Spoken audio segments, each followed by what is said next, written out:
Hello बच्चों, let's read the question. The question is surface tension of a liquid is due to. जो surface tension लगता है liquid में वो किसकी वजह से लगता है ये आपको बताना है। और इसके लिए आपको चार ऑप्शंस गिवन है: gravitational force, electrical force, adhesive force और कोहेसिव फोर्स।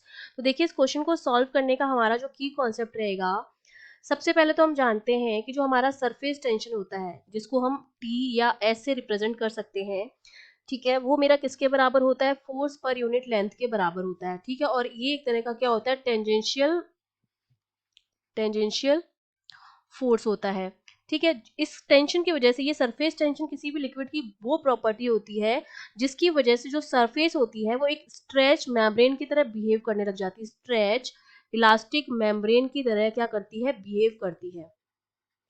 ठीक है, क्योंकि ये क्या लगता है, किसी भी लिक्विड की सरफेस पर लगने वाला एक फोर्स है, उसके पर यूनिट लेंथ पर, जो एक टेंजेंशियल फोर्स है, जिसकी वजह से उस लिक्विड की सरफेस एक स्ट्रेच इलास्टिक मेम्ब्रेन की तरह क्या करने लगती है? बिहेव करने लगती है। ठीक है, और ये क्या होता है? उस लिक्विड की सरफेस के क्या लगता है? पैरेलल लगता है।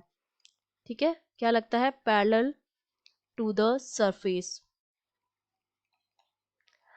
अब इसमें क्या होता है, जैसे सपोज मैंने मान लिया कि मेरे पास क्या है, कोई कंटेनर है जिसमें मेरे पास बहुत सारे क्या है, लिक्विड के मॉलिक्यूल्स हैं।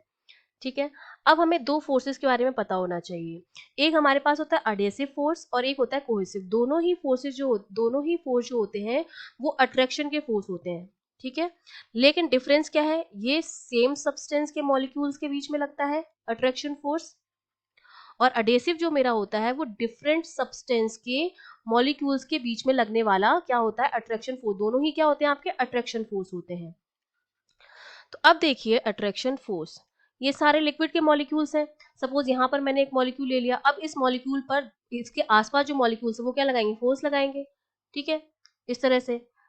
तो जो अंदर की तरफ मॉलिक्यूल है उस पर तो नेट फोर्स क्या आ जाएगा? 0 आ जाएगा।